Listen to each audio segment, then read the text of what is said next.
मेरठ के Lala Lajpat Rai medical college में corona मरीजों के इलाज और देखरेख में लापरवाही के कई मामले उजागर होने से मेडिकल कॉलेज इंतजामिया और स्टाफ की कारकर्दगी पहले ही सवालों के घेरे में है। ऐसे में कोरोना वार्ड स्टाफ की एक बड़ी चूक ने मेडिकल में बदनज़मी की पोल खोल दी है। एक बेटी की अपने बाप के लिए उत्तर प्रदेश की योगी सरकार से दर्द भरी अपील सुनिए और आप ये सुनिए क्या है पूरा मामला। नमस्कार माननीय मुख्यमंत्री जी योगी आदित्यनाथ जी, मेरा नाम शिफा शिवांगी है। मेरे पापा जिनका नाम संतोष कुमार है, उनकी उम्र 64 ईयर्स है और उनको हमने 21 अप्रैल को वो कोविड पॉजिटिव पाए गए थे, तो हमने उन्हें LLRM मेरठ मेडिकल कॉलेज में उन्हें हमने एडमिट कराया सुबह 11:36 पे। उसके बाद हमें उनके अपडेट मिलते रहे। अपडेट मिलते मिलते अभी 3 मई तक हमें उनका अपडेट मिला। फिर 3 मई की सुबह हमें उनका आखिरी अपडेट मिला कि उनका ऑक्सीजन लेवल 77% है और ऑक्सीजन लगी हुई है। उसके बाद शाम को जब हमने अपडेट लेने के लिए फ़ोन किया तो उन्होंने बोला कि अभी उनके बारे में कुछ पता नहीं चल पा रहा है और आप हमें बाद में कॉल करिएगा। उसके बाद से हम उनका अपडेट लेने के लिए उन्हें कॉल करते रहे, बट उन्होंने हमें कुछ नहीं बताया, बोले पेशेंट का पता नहीं चल रहा है।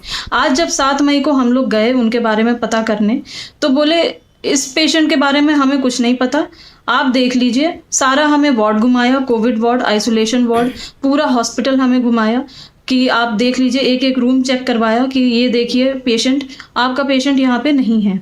उसके बाद बोले अब हमें इनकी कोई जानकारी नहीं है। CCTV फुटेज मांगा तो वो अभी तक हमें उन्होंने नहीं दिखाया है। तो अभी तक पर कुछ पापा के बारे में कुछ पता नहीं चला है, तो कृपया करके प्लीज़ मुझे मेरी मदद करिए और प्लीज़ मुझे मेरे पापा के बारे में बताइए। मेरी मम्मी भी कैंसर पेशेंट है, हम लोग बहुत मुसीबत में है इस टाइम और कृपया करके हमारी मदद करिए।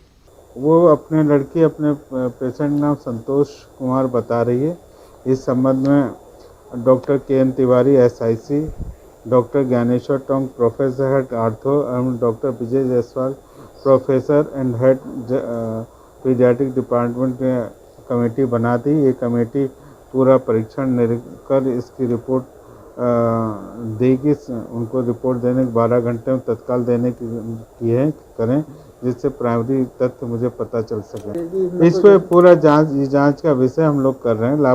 लापरवाही अगर किसी को आती है तो उसके खिलाफ कार्रवाई की जाएगी। कानपुर को ऑक्सीजन की फराहमी के लिए देर से ही सही लेकिन ठोस इक़दाम उठाए जा रहे हैं। इतवार को oxygen express train 80 ton oxygen लेकर कानपुर पहुंची है, जिससे कानपुर और उससे मुल्हका अजला में काफी ऑक्सीजन फराहम कर सकेगी। मगरबी बंगाल के दुर्गापुर से oxygen express train 4 oxygen container लेकर गोविंदपुरी यार्ड पहुंची। हर कंटेनर में 20 टन ऑक्सीजन भरी हुई है। इस ऑक्सीजन को अब कानपुर में गोविंदनगर कंटेनर डिपो से कानपुर में मुजव्वजा मकामात पर भेजा जाएगा। हालिया दिनों में ऑक्सीजन की कमी की वजह से बहुत अफरा तफरी मच गई थी। कानपुर में 80 टन ऑक्सीजन आज ऑक्सीजन ट्रेन के माध्यम से पहली बार आई है। हमारा प्रयास है कि जल्दी से इसको ऑफ रोड करके इसको वापस भेजें ताकि दूसरी कंसाइनमेंट भी आ जाए। अब ये सिलसिला कानपुर महानगर में ऑक्सीजन की आपूर्ति का जारी रहेगा और अभी तक जो कठिनाई थी कानपुर महानगर में ऑक्सीजन की, उसमें बहुत सारी राहत मिलेगी और कानपुर के आसपास के डिस्ट्रिक्ट्स को भी कानपुर से हम ऑक्सीजन दे सकेंगे। बहुत राहत मिलनी चाहिए क्योंकि 80 टन ऑक्सीजन एक साथ आना ये अपने आप में बहुत महत्वपूर्ण बात है। कानपुर के आसपास सफाई हो गया, कन्नौज हो गया, रायबरेली, आसपास के डिस्ट्रिक्ट्स में जहाँ पर जो गैस है उसको भी यहाँ से पूर्ति करेंगे। लेकिन सबसे ऑक्सीजन के ताल्लुक से मुल्क में मुसलसल बिगड़ते हालात के दरमियान अलीगढ़ मुस्लिम यूनिवर्सिटी से इंजीनियरिंग की डिग्री हासिल करने वाले तलबा के ग्रुप ने खुशआइंद खबर दी है, जिसके बाद राहत की सांस ली जा रही है। अलीगढ़ की कंपनी इंजीनियरिंग एनवायरमेंट सॉल्यूशन की 5 रुकनी टीम ने एक ऑक्सीजन कंसंट्रेटर बनाया है। उनका दावा है कि इस ऑक्सीजन कंसंट्रेटर का तजुर्बा कई मरीजों पर किया जा चुका है। ये कंसंट्रेटर हवा में मौजूद 21% ऑक्सीजन को 90% से ज्यादा तक बढ़ाकर मरीज को ऑक्सीजन की बराह रास्त फराहमी करता है। इस टीम के 5 इंजीनियर्स अलीगढ़ मुस्लिम यूनिवर्सिटी से पास आउट हैं।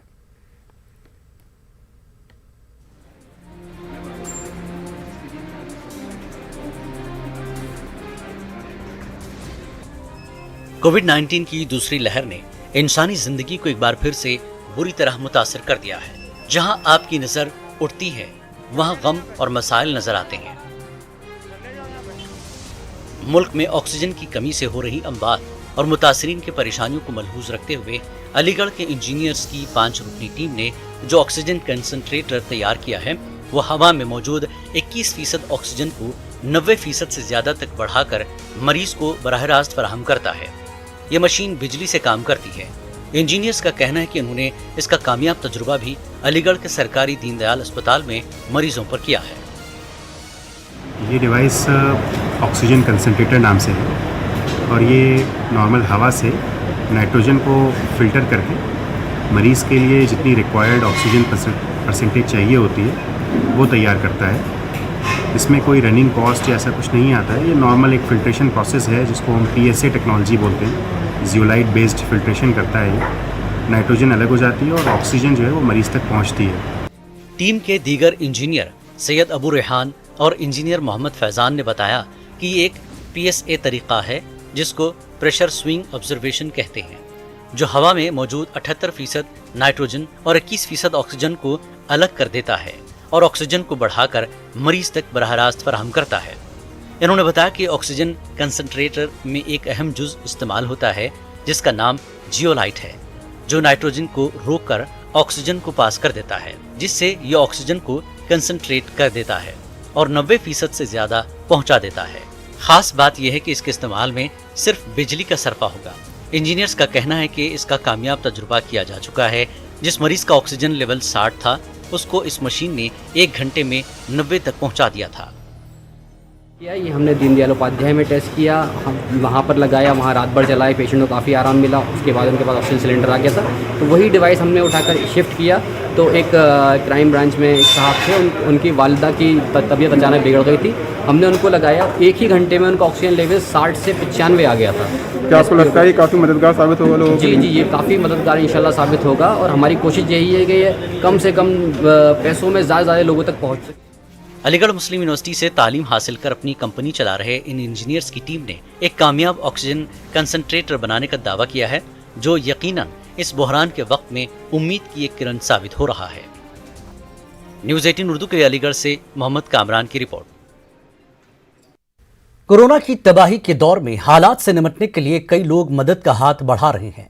ऐसा ही एक नाम है यूपी के ललितपुर के हेडमास्टर मोहम्मद रफीक का, जिन्होंने ताहयात वज़ीर आला के फंड में 1000 रुपए देने का ऐलान किया।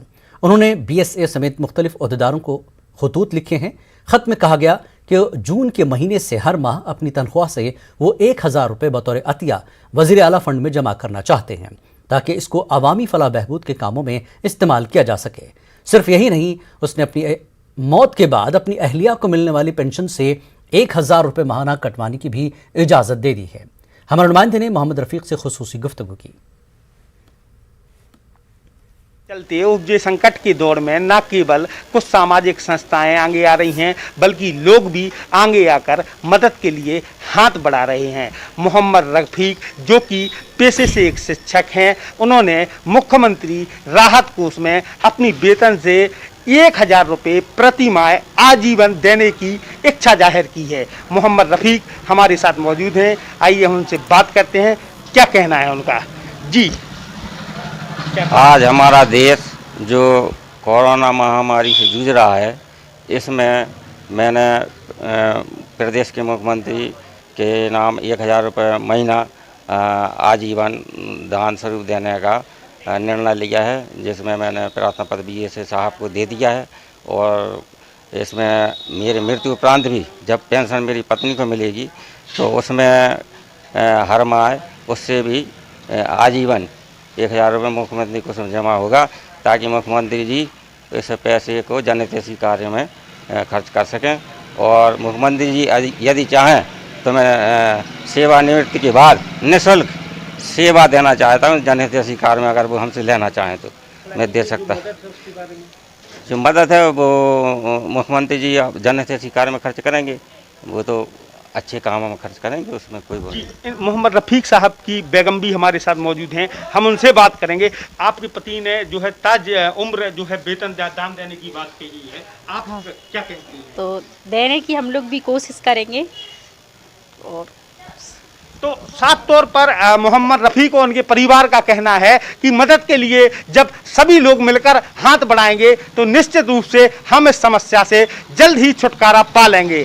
अभय श्रीमाली, न्यूज़ 18, ललितपुर। कोरोना की तबाहकारियों के बीच लोगों की जिंदगियां बचाना ही सबसे अहम इंसानी फरीजा है। मारूफ अदबी तंजीम पासबानी अदब ने न सिर्फ इस जिम्मेदारी का एहसास किया बल्कि इंसानी जानों के तहफ़्फ़ुज़ के लिए सरगर्म अमल भी हो गई है।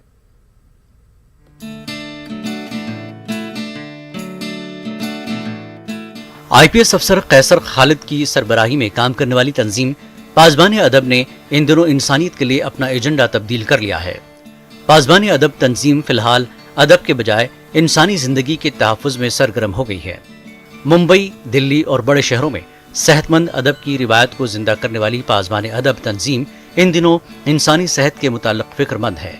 पासबानी अदब ने इन दिनों अपना अदबी एजेंडा तर्क करके मरीजों को मुफ्त में ऑक्सीजन फराहम करने का काम शुरू कर दिया है। कई अफराद पासबान की इस पहल से फैज़याब हो चुके हैं। कुछ दिन पहले मेरे फादर इन लॉ को कोविड हुआ था और उनका ऑक्सीजन लेवल बहुत नीचे था, तो उस वक्त हम लोगों को ऑक्सीजन सिलेंडर्स की जरूरत थी और हमें इधर उधर कांटेक्ट करने के बाद पता चला एक रेफरेंस नंबर से ये NGO है जिनका नाम है पास बाय यादव, तो उनसे हम लोगों को ऑक्सीजन सिलेंडर्स की बहुत हेल्प मिली।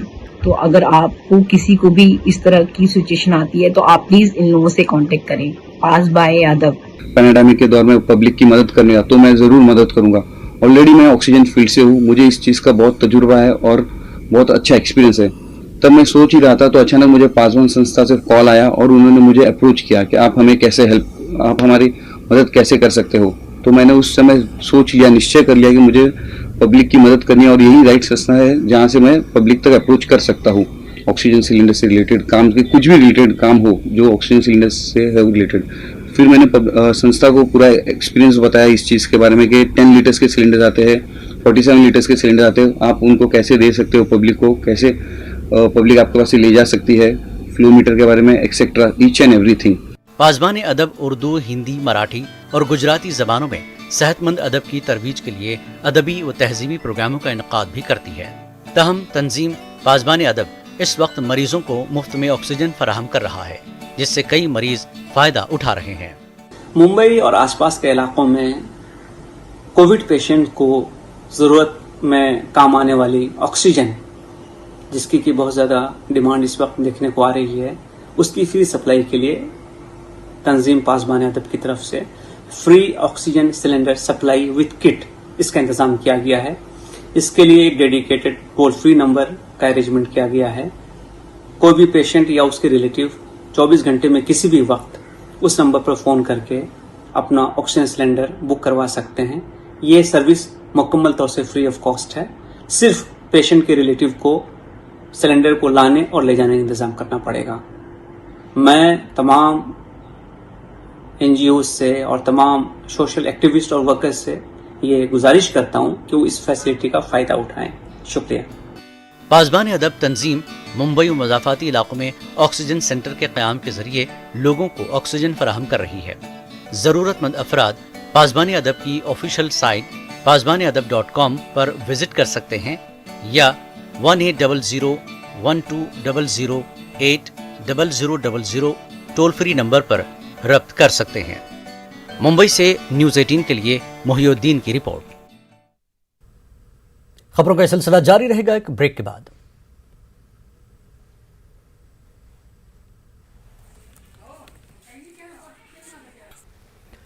कोरोना की बीमारी मौजूदा दौर की सबसे बड़ी आफत और मुसीबत बनी हुई है और पूरी इंसानियत के लिए एक आजमाइश की घड़ी है।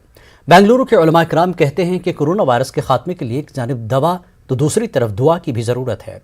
इस ज़रूरत को महसूस करते हुए उलमा कराम अल्लाह से लौ लगाने की पैगाम को आम कर रहे हैं। बेंगलुरु के फ्रेजर टाउन में ज़हीर पाशा की रिहाइशगाह में मौलाना जुल्फ़िकार अली रज़ा नूरी की सदारत में खुसूसी दुआया नशिस्त मुनक़्क़िद हुई। माह रमज़ान की अहमियत के पेश नज़र मुनक़्क़दा इस नशिस्त में रब्बे ज़ुल जलाल की बारगाह में गड़गड़ा कर दुआएं मांगी गई। बिल्कुल, जहाँ यानी दवा ज़रूरी है लेकिन दुआ इतनी ज़रूरी है कि रुजू इल्लाह होना हमारे लिए बहुत ज़रूरी है। इससे पहले भी बहुत सारी बलाएँ आई हैं और हमने मुहक्किकीन की तहरीर को पढ़ा है कि हर 100 साल में इस तरह के वबाई अमराज आते हैं जिसमें हज़ारों नहीं लाखों की तादाद में लोगों की अमवात होती हैं। इसी तरह की यह वबाई मर्ज़ है और इस वबाई मर्ज़ जहाँ दवा है, लेकिन सबसे बड़ी दवा जो है वो रुजू इल्लाह है। अल्लाह तबारक व तआला ही इस मर्ज़ से हमको निजात दे सकता है। नबी अकरम सल्लल्लाहु अलैहि वसल्लम के ज़माने में भी ताउन का मर्ज़ आया तो अल्लाह के रसूल सल्लल्लाहु अलैहि वसल्लम ने अपनी जबीन मुक़द्दसा को ज़मीन में रख कर और परवरदिगार आलम के लिए, उसके बंदों के लिए, अपनी उम्मत के लिए दुआ मांगी तो अल्लाह तबारक। गाजियाबाद में बल्दिया ने कोरोना मुतासरीन के लिए नई पहल शुरू की है, जिसके तहत एक NGO के इश्तराक से इंदिरापुरम में वाक़े योगी आदित्यनाथ के ड्रीम प्रोजेक्ट कैलाश मानसरोवर केंद्र को 140 बेड का आर्जी अस्पताल बनाया गया है, जिसकी शुरुआत आज कर दी गई है। इस आइसोलेशन अस्पताल में मरीजों को तमाम सहूलतें फराहम की जाएंगी। अभी तो हमारे को प्रशासन की तरफ से जो बेड्स मिले हुए हैं 140 टोटल सीट्स मतलब बेड्स मिले हुए हैं, जहाँ पर कि हम लोगों को ये कोविड पेशेंट जितने भी होंगे उनको बेटर वे में सर्विस दे पाए, इसकी व्यवस्था किया है। लगेगा कि हमें अच्छा रिस्पांस मिल रहा है, हम अच्छा लोगों के लिए काम कर रहे हैं, लोगों की खुश करके के लोगों के चेहरे पर मुस्कान ला करके के भेज रहे हैं। तो आगे डेफिनेटली मैनेजमेंट और जो गाजियाबाद प्रशासन है उस बारे में सोचेगी और भविष्य में संभावनाएं हैं कि और भी बेड्स बढ़ेंगे। ये कैलाश मानसरोवर भवन में L2 फैसिलिटी के रूप में हम लोग 140 बेड नगर निगम और रोशनी ट्रस्ट के माध्यम से तैयार किया गया है। यहाँ पे मोस्टली इसको संचालन जो है ऑक्सीजन कंसंट्रेटर के माध्यम से ही होगा। हम लोग कुछ सिलेंडर्स बैकअप के रूप में रखेंगे, ये अच्छी पहल है। और इसमें हम लोग का जो 94 के नीचे जो ऑक्सीजन लेवल जो है पेशेंट का 90। गाजियाबाद के साहिबाबाद इलाके के राजेंद्र नगर में RSS ने अपना दूसरा ब्रांच सरस्वती विद्या मंदिर के नाम से खोल दिया है, जहां लोगों की भरपूर मदद की जा रही है। यहां पर 25 बिस्तरों का आइसोलेशन अस्पताल बनाया गया है, जहां मरीजों को ऑक्सीजन सपोर्ट, नर्सिंग सपोर्ट, दवाएं, रिफ्रेशमेंट, फ्रूट डाइट और आयुर्वेदिक काढ़ा भी दस्तयाब कराया जाएगा। एक एम्बुलेंस भी फराहम की गई है और इसी के साथ ही कोरोना की जांच के लिए एक मुफ्त कैंप भी लगाया गया है। सिविल संघ के माध्यम से ये कोविड टेस्टिंग का दूसरा शिविर चल रहा है। इससे पहले भी हमने शिविर लगाए हैं। साथ ही साथ स्वामी विवेकानंद विद्या मंदिर में एक हमने आइसोलेशन सेंटर बनाया है, जिसमें प्राथमिक चिकित्सा कोविड पॉजिटिव को दी जा रही है। साथ में भोजन की व्यवस्था है, उनके साथ चिकित्सक की व्यवस्था है और आयुर्वेदिक जो उपचार होते हैं जैसे काढ़ा आदि वो भी पेशेंट्स को दिया जा रहा है। उनके लिए ऑक्सीजन की भी व्यवस्था की गई है, जिसमें निम्न समय पड़ने पर अगर ऑक्सीजन कम होती है तो उन्हें उपलब्ध कराई जाती है। कर्नाटक के रायचूर में उलमा और हुफाज किराम ने माह रमजानुल मुबारक और लॉकडाउन के चलते मुस्तहक और गरीब खानदानों की भरपूर मदद करने की अहल खैर हजरात से अपील की है। रायचूर शहर के मारूफ मिल्ली रहनुमा मौलाना मोहम्मद फरीद खान मिसबाही और हाफिज अहमद रजा ने कहा कि कोरोना वबा और लॉकडाउन की वजह से गरीब खानदानों की सूरत हाल नाकाबिल बयान है, इसलिए गरीबों मोहताजों की मदद करना इस्लाम का बुनियादी दर्स है। पूरा मुल्क कोरोना वबा से परेशान है। लोग बगैर किसी ऑक्सीजन के मर रहे हैं, लेकिन मुश्किल की इस घड़ी में कई लोग मदद के लिए आगे आ रहे हैं। समाजवादी पार्टी कानपुर के सदर ने कमेटी तश्कील दी है, जो हर असेंबली में अपनी सतह की हेल्पलाइन के जरिए लोगों की मदद करेगी। ऑक्सीजन सिस्टम आएगा और उन्हें दवाएं भी फराहम करेगा। ये हेल्पलाइन शुरू कर दी गई है और सिटी सदर डॉक्टर खुद इमरान भी ज़मीनी सतह पर काम कर रहे हैं। ऐसी सूरत हाल में वो ये कहते हैं कि सेहत का निज़ाम मुकम्मल तौर पर नाकाम हो चुका है और हुक्मरां जमात के कायदीन भी ज़मीनी सतह पर काम करते दिखाई नहीं देते, लेकिन सियासत से पहले इंसानियत है।